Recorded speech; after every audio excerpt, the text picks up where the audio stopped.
रामपुर नाम का एक कस्बा था जहाँ रमेश अपने माँ पिताजी के साथ रहता था। बचपन से ही रमेश को फौजी बनना था, लेकिन वो जहाँ रहता था वहाँ पर उसे अपना सपना पूरा करने के लिए बड़ा संघर्ष करना पड़ा। वो जल्दी ही एक फौजी बना। अपने काम की शुरुआत करने से पहले ही उसके माँ पिताजी ने उसकी शादी करवा दी। अब वो अपनी पत्नी शीला, माँ मेघा और पिता भालचंद्र के साथ शहर में रहने आ गया था। शादी के कुछ ही दिनों बाद जब शीला पेट से थी तभी रमेश की पोस्टिंग बॉर्डर पर हुई। अब रमेश अपनी पत्नी शीला का हाथ अपने हाथों में लिए उससे, शीला, मुझे कल सुबह ही निकलना होगा। मैं देश की सेवा करने जा रहा हूँ और तुम्हें यहाँ अपने साथ साथ मेरे माँ और पिताजी की भी सेवा करनी होगी। अपने साथ उनका भी ख्याल रखना होगा। आप यहाँ की बिल्कुल चिंता मत करना। देश की सेवा करने जा रहे हैं तो यहाँ की सारी चिंताएं यही छोड़ जाइए और देश की सेवा पूरे मन से कीजिए। शीला की बातें सुनकर रमेश को अच्छा लगता है। अब दूसरे दिन सुबह ही रमेश अपने माँ पिताजी का आशीष लेकर और अपनी पत्नी को बाय करते हुए घर से देश की सेवा करने के लिए निकल पड़ता है। कुछ महीने बीत जाते हैं। अब शीला एक प्यारे से बच्चे को जन्म देती है, लेकिन रमेश उसे देखने भी नहीं आ पाता।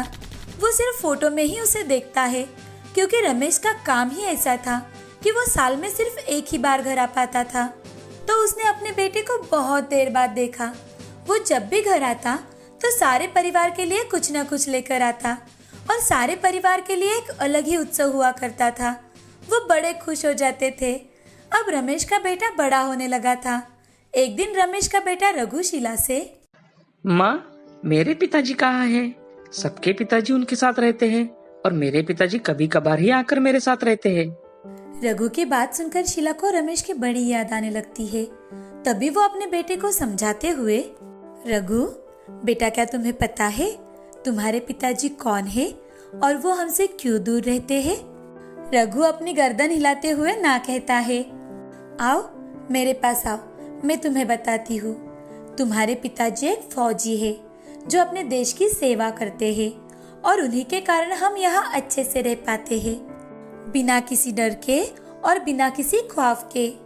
तुम्हारे पिताजी एक शूरवीर इंसान है और अगर देश की सेवा करनी है तो वो हमारे साथ रहकर नहीं कर सकते, समझे? माँ, क्या सच में मेरे पिताजी एक शूर योद्धा है? हाँ बिल्कुल बेटा, इसीलिए तो वो हमें वक्त नहीं दे पाते। शीला रघु को बड़े अच्छे तरीके से समझाती है कि उसके पिताजी उनके साथ क्यों नहीं रह पाते। अब कुछ दिन बीत जाने के बाद रमेश घर आने वाला था तो सभी बहुत खुश थे।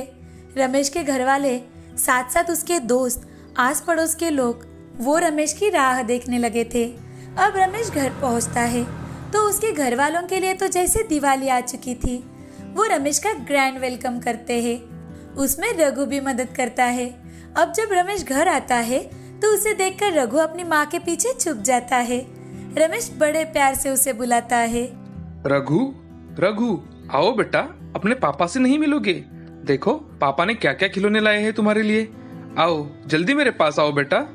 रघु रमेश के पास जाता है। अब धीरे धीरे करके रघु रमेश के साथ ही रहने लगा था। वो दोनों बहुत मस्ती करते हैं।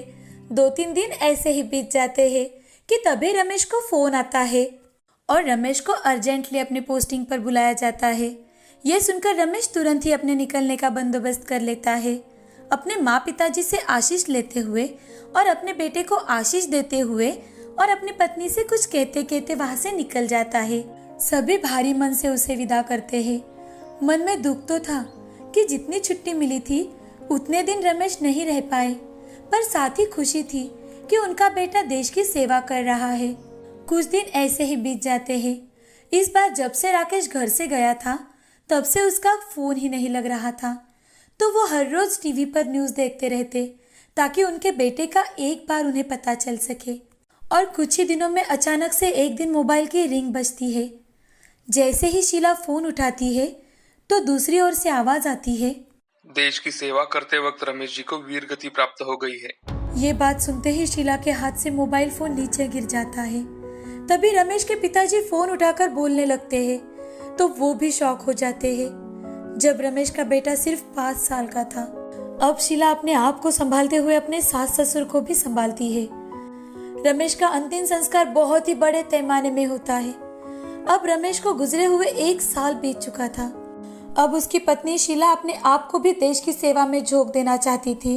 वो अपने ससुर से, बाबा, मैं चाहती हूँ कि जिस काम को रमेश बीच रास्ते में छोड़कर गए हैं उसे पूरा करूँ, ताकि उनकी आत्मा को शांति मिल सके। ये बात सुनकर शीला के ससुर बड़े गर्व से शीला से, शीला, आज लग रही हो तुम रमेश की पत्नी। मैं तुम्हें बिल्कुल नहीं रुकूंगा बेटी। तुम्हें जो चाहिए वो तुम सब कर सकती हो। अब शीला अपनी आगे की पढ़ाई शुरू करती है, जो उसने शादी के बाद अपनी जिम्मेदारियों के लिए छोड़ दी थी। वो बड़ी मन लगाकर पढ़ाई करती है और अपनी पढ़ाई पूरी कर एयरफोर्स में ऑफिसर के रूप में ज्वाइनिंग करती है। अब शीला अपने बेटे को अपने सास ससुर के पास छोड़कर देश की सेवा कर रही है। रमेश के घर के सभी लोगों ने अपना जीवन देश के लिए समर्पित किया है और रघु भी बड़ा होकर अपने पिता की तरह इस देश की सेवा करना चाहता है, इस मिट्टी की सेवा करना चाहता है। अपने पिता की तरह एक फौजी बनने का सपना मन में ठाने अपनी पढ़ाई पूरी कर रहा है। दोस्तों, हमारे जवान अपनी जान और परिवार की बिना फिक्र किए बॉर्डर पर देश की सेवा करते हैं और कुछ जवान देश की सेवा करते वक्त देश के लिए शहीद हो जाते हैं। न जाने उनके बाद उनके परिवार वालों को कितनी मुश्किलों का सामना करना पड़ता होगा।